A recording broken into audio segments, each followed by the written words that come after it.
আসসালামু আলাইকুম। Welcome to delta academy. তো আমি তানভীর কবির। আজকে লাসাতেলা নীতি পড়াবো। এই ক্লাসটা মূলত অ্যাডমিশনের জন্য, তবে এইচএসসির জন্য সেমভাবে ইম্পর্ট্যান্ট। দেখেন, আমি নীতিটা লিখে রাখছি। কোনো বহুমুখী বিক্রিয়াতে সাম্যাবস্থায় থাকে যদি ওই অবস্থার একটা নিয়ামকের পরিবর্তন হয়, তবে সাম্যের অবস্থান এমনভাবে পরিবর্তন হবে যাতে নিয়ামক পরিবর্তনের ফলাফল প্রশমিত হয়। এখানে দুইটা কি পয়েন্ট মাথায় রাখতে হবে। এই সংখ্যাটা অ্যাডমিশনে তো সংখ্যা আসবে না, এইচএসসিতে আসবে। তো অ্যাডমিশনের জন্য দুইটা কি পয়েন্ট মনে রাখবেন। একটা হচ্ছে এই যে উভমুখী বিক্রিয়া, মানে লাসাতেলা নীতি উভমুখী বিক্রিয়ার ক্ষেত্রে প্রযোজ্য, এমসিকিউ আসতে পারে। আর আরেকটা হচ্ছে নিয়ামক। এখন এই নিয়ামক নিয়ে আমরা একটু পড়াশোনা করব। নিয়ামক কী কী?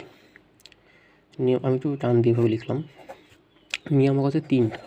একটা হচ্ছে তাপমাত্রা, দুই হচ্ছে চাপ, আর তিন হচ্ছে ঘনমাত্রা। মানে সোজা বাংলায় বলতে গেলে এই তিনটা নিয়ামকের পরিবর্তন করলে বিক্রিয়ার সাম্যাবস্থার পরিবর্তন হয়। এটা হচ্ছে সোজা বাংলায় লাসাতেলার নীতি। এখন তাপমাত্রার পরিবর্তনে আমরা একটু দেখি কি বলে লাসাতেলা সাহেব। তাপমাত্রা পরিবর্তন, আচ্ছা আমরা আগে একটা বিক্রিয়া লিখি। ধরেন ওই যে নর্মাল বিক্রিয়াটা, যেটা আমরা সবাই জানি।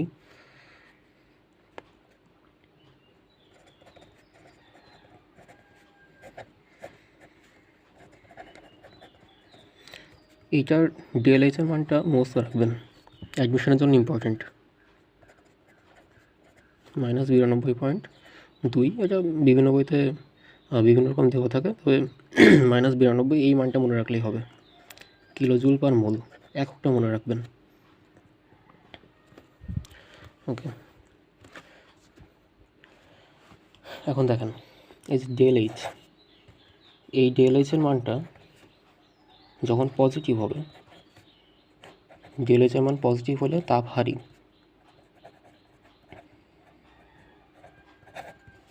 এখন তাপ হারি মানে কি? তাপ হারি মানে হচ্ছে তাপ হারায়। তাপ কোথায় হারায়? তাপ হারায় পরিবেশে। বিক্রিয়া থেকে তাপটা পরিবেশে বর্জন করে দেয়, পরিবেশ তাপ হারায়। বুঝাচ্ছি বিষয়টা। সেই বর্জন না, শোষণ করে।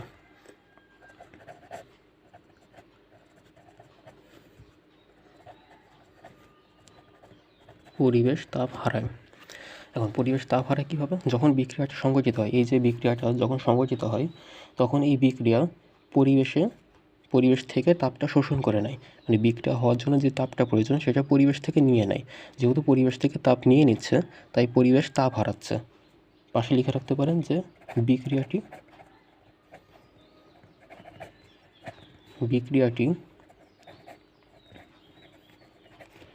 পরিবেশ থেকে তাপ শোষণ করে। এই জন্য, যেহেতু তাপ শোষণ করে, তাই পরিবেশ তাপ হারায়, এই জন্য বিক্রিয়াটা তাপ হারি। আর ডিএলএইচের মান যখন নেগেটিভ হবে, তখন বিক্রিয়াটা হবে তাপ উৎপাদী।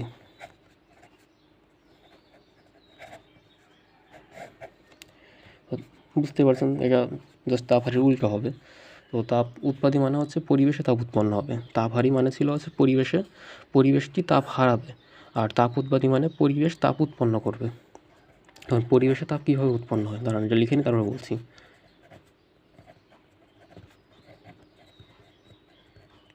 পরিবেশে তাপ উৎপন্ন হয়। এখন পরিবেশে তাপ কীভাবে উৎপন্ন হবে?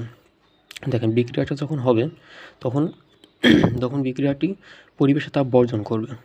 বিক্রিয়াটি হওয়ার সময় পরিবেশে তাপ বর্জন করে দিবে।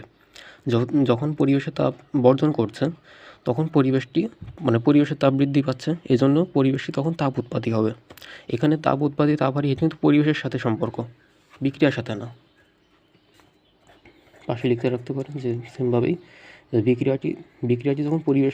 বিক্রিয়াটি যখন সংঘটিত হবে, তখন পরিবেশে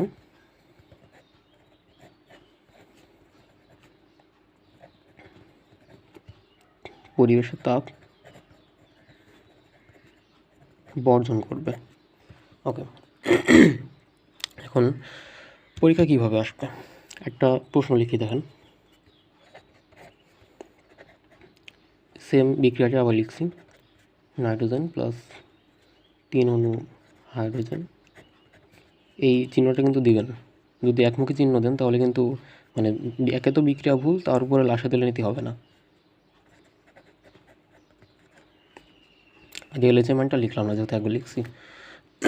তো জিএসটি 21-22 প্রশ্ন আসছিল। জিএসটি 21-22 প্রশ্ন আসছিল যে এই যে NH3 কমবে, কি করলে কমবে? অপশান ছিল হচ্ছে তাপমাত্রা, আমি কী দিয়ে প্রকাশ করছি, তাপমাত্রা হ্রাস করা, আর অপশান তাপমাত্রা বৃদ্ধি। এই দুটো অপশানই রাখলাম, যেহেতু তাপমাত্রা নিয়ে কাজ করছে এখন। সো কী হবে দেখেন, এই বিক্রিয়াটি কিন্তু মানে যেহেতু আমি বলছি আগেই যে ডিএলএইচের মানটা মুখস্থ রাখবেন। ডিএলএইচের মানটা এখানে কিন্তু নেগেটিভ, তার মানে বিক্রিয়াটা হবে তাপহারী। ডিএলএইচের মান নেগেটিভ হলে বিক্রিয়াটি হবে তাপ উৎপাদী, আর ডিএলএইচের মান নেগেটিভ হলে বিক্রিয়াটি হবে তাপ উৎপাদী। এখন পরিষ্কার হলে তো কীভাবে মনে রাখবেন? এইভাবে মনে রাখতে পারেন যে ডিএলএইচের মান ওইভাবে মনে রাখতে পারেন যে বিক্রিয়াটির মানে সবাই যেভাবে মনে রাখে যে তাপমাত্রা বাড়াইলে সাম্যাবস্থায় ডান দিকে যায়, পশ্চাৎমুখী হয়, এইভাবে মনে রাখা। তাই আমার থেকে মনে হয় যে আপনি হাত দিয়ে মনে রাখতে পারেন।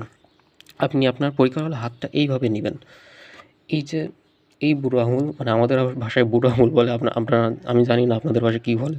তা এই বুড়ো আঙুল বরাবর তাপমাত্রা ধরবেন, আর এই যে আঙুলটা এই বরাবর সাম্যাবস্থা কল্পনা করবেন।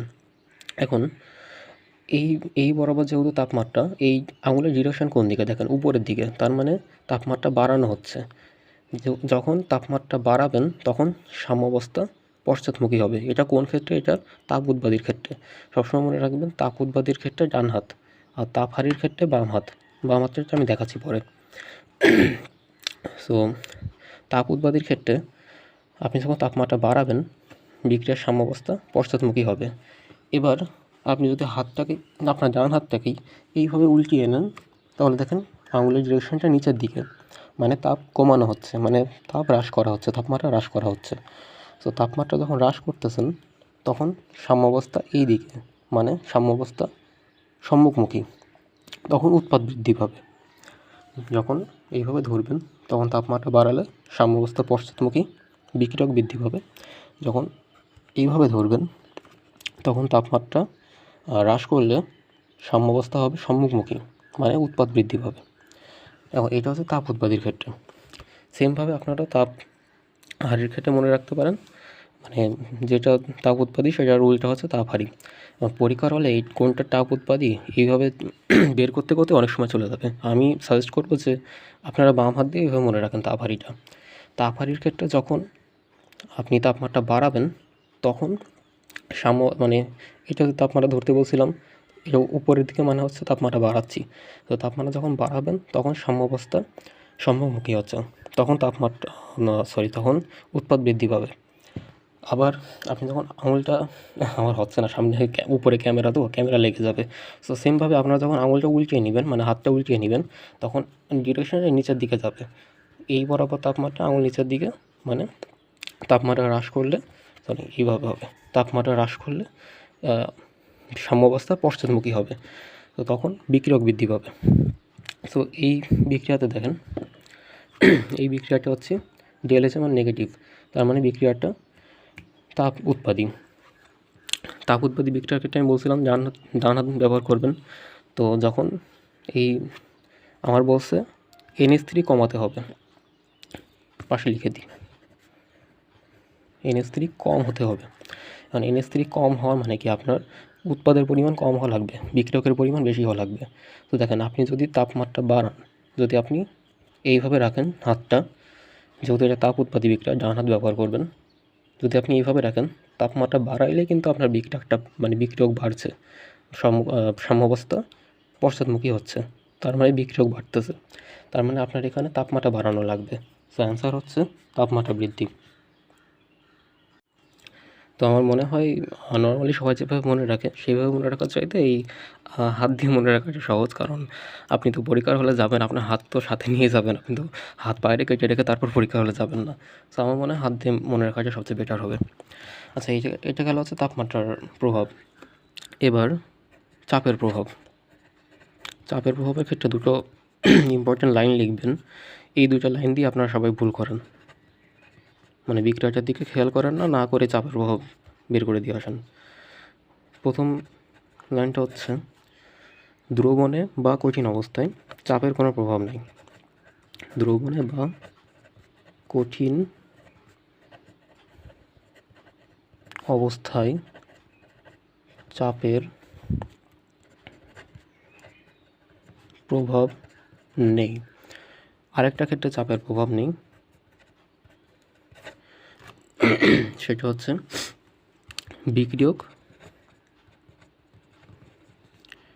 ও উৎপাদের মোল সংখ্যা সেম হলে। বিক্রিয়ক ও উৎপাদের মোল সংখ্যা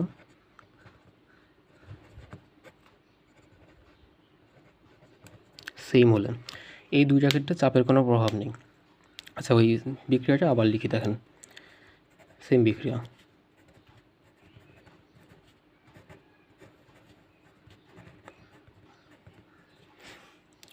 এখানে nitrogen gas, hydrogen gas, ammonia gas, তিনটা কিন্তু গ্যাসীয় ফর্মে আছে। আর একটা বিক্রিয়া লিখি, এটা কিন্তু লবণ সেতু না, মানে ওই সেতু না, লবণ সেতু না, আমি জাস্ট এমনি দাগ দিয়ে বোঝাচ্ছি যে আলাদা একটা বিক্রিয়া।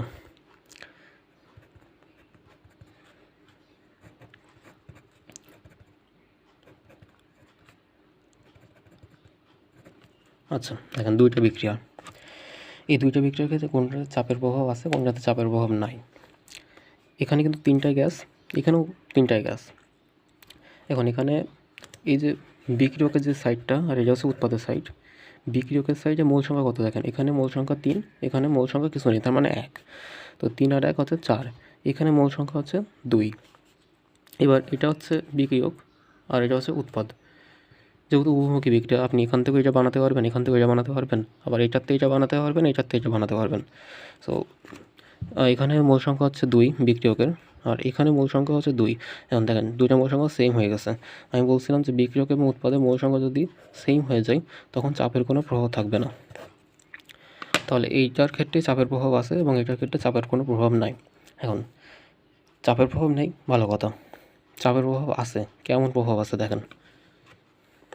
একটা কথাই মনে রাখবেন, জাস্ট চাপ প্রয়োগ করলে বেশি থেকে কমের দিকে যাবে। আল্লাহ, কলমের কালি শেষ। আচ্ছা, এটা দিয়ে লিখি, চাপ প্রয়োগে বেশি টু কম, এইভাবে মনে রাখেন, চাপ প্রয়োগে বেশি টু কম। এখন বেশি টু কম মানে হচ্ছে বেশি মোল সংখ্যা থেকে কম মোল সংখ্যা দিকে যাবে। মানে আপনি যদি এই পাশে, মানে বিক্রিয়কের পাশটাতে চাপ বাড়ান, তাহলে অ্যামোনিয়া উৎপাদনের সংখ্যা, মানে উৎপাদনের পরিমাণ বৃদ্ধি পাবে, অর্থাৎ বেশি থেকে কমের দিকে যাবে। চাপ প্রয়োগে বেশি থেকে কম, এইভাবে মনে রাখবেন, চাপ প্রয়োগে বেশি থেকে কম। আপনি মানে এখানে যে মোল সংখ্যা বেশি, এখানে মোল সংখ্যা কম, অর্থাৎ আপনি যদি এদিকে চাপ প্রয়োগ করেন তাহলে বেশি থেকে কমের দিকে যাবে। আচ্ছা, এবার একটা প্রশ্ন লিখি, দেখেন দেখা যাচ্ছে, হ্যাঁ ওয়েট, ফোকাসটা লক করে রাখি। ওকে, প্রশ্নটা হচ্ছে CH4 gas plus 2O2 gas তৈরি হবে হচ্ছে কার্বন ডাইঅক্সাইড, এটাও গ্যাস, আর হবে 2 অণু পানি। পানি তো আর গ্যাস হবে না, পানি হবে লিকুইড। এই প্রশ্নটা আসছিল ইসলামিক ভার্সিটিতে, ইসলামিক ভার্সিটি 17-18 সেশনে। এখন এখানে দেখেন,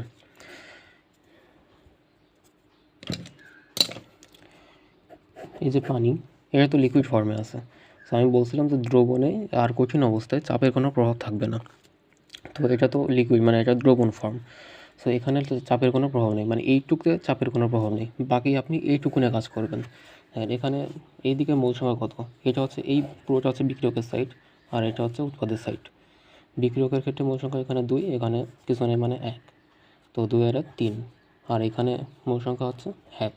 তো আপনি যদি চাপ বাড়ান বেশি থেকে কমের দিকে যাবে, মানে আপনি চাপ বাড়াইলে আপনার কার্বন ডাইঅক্সাইডের পরিমাণ বৃদ্ধি পাবে। এই হচ্ছে চাপের প্রভাব। এবার ঘনমাত্রা একদম সহজ, জাস্ট একটা লাইনে শেষ হয়ে যাবে। ঘনমাত্রার প্রভাব একটা লাইন দিয়ে মনে রাখবেন, যেদিকে বাড়াবো তার বিপরীতে বাড়বে। দাঁড়ান বোঝাচ্ছি, লিখে নিই। যেদিকে বাড়াবো তার বিপরীতে বাড়বে। সেম ওই বিক্রিয়াটাই আবার দেখেন।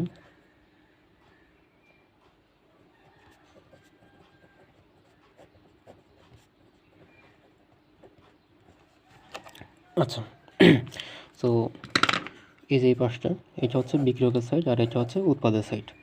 এখন আপনি যদি অ্যামোনিয়ার পরিমাণটা বাড়িয়ে দেন, মানে যেহেতু এটা উভমুখী বিক্রিয়া, আমি বলছি যে এটার থেকে ওইটা তৈরি করতে পারবেন, আবার এইটার থেকে এটা তৈরি করতে পারবেন। তো আপনি যদি অ্যামোনিয়ার পরিমাণটা বাড়িয়ে দেন, পরিমাণ বাড়ানো মানে কি, আপনি যদি আরও বেশি অ্যামোনিয়া অ্যাড করেন, বা মেন কথা হচ্ছে আপনি যদি ওইটার ঘনমাত্রা আরও বাড়িয়ে দেন, বেশি অ্যামোনিয়া অ্যাড করা মানে হচ্ছে ওটার ঘনমাত্রা আরও বাড়িয়ে দেওয়া। সো আপনি যদি আরও বেশি পরিমাণ অ্যামোনিয়া অ্যাড করেন, অর্থাৎ তার ঘনমাত্রা বাড়িয়ে দেন, বেশি অ্যামোনিয়া রয়েছে, আপনি ঘনমাত্রা বাড়িয়েছেন মানে বেশি অ্যামোনিয়া আছে, তাহলে বেশি অ্যামোনিয়া যেহেতু আছে, এই দিক থেকে এদিকে তৈরি হবে। এখন যদি আপনি এই অংশটা বাড়িয়ে দেন, তাহলে মানে এই অংশ বাড়ানো মানে হচ্ছে এই অংশের পরিমাণটা বাড়ানো, অর্থাৎ ঘনমাত্রা বাড়ানো, তাহলে এই অংশটা এখন বেশি আছে, তাই এই অংশটা এখন বিয়োজিত হয়ে মানে বিক্রিয়া করে অ্যামোনিয়া তৈরি করবে। সো এইটার মানে হচ্ছে যে আপনি যেদিক বাড়াবেন তার বিপরীতে বাড়বে। আচ্ছা, তো এই ছিল হচ্ছে লাসাতিলার নীতি। তো এটা ছিল হচ্ছে অ্যাডমিশনের জন্য, আর এইচএসসিতেও কিছুটা কাজে লাগবে। মূলত তাপমাত্রার প্রভাব থেকে সবচেয়ে বেশি প্রশ্ন আসে। আর এইচএসসির জন্য এই রাসায়নিক পরিবর্তন চ্যাপ্টারের যেই অংশটায় এই লাসাতিলার নীতিটা আছে, ওইটা একটু রিডিং পড়বেন, তাহলে এইচএসসিটা পুরোটা কভার হয়ে যাবে। আর আমাদের ফেসবুক গ্রুপে জয়েন হইতে পারেন, ডেল্টা একাডেমি। ওখানে আমরা কৃষি উৎসের বিভিন্ন ধরনের সাজেশন দিচ্ছি। সো আজকে এই পর্যন্তই। আসসালামু আলাইকুম।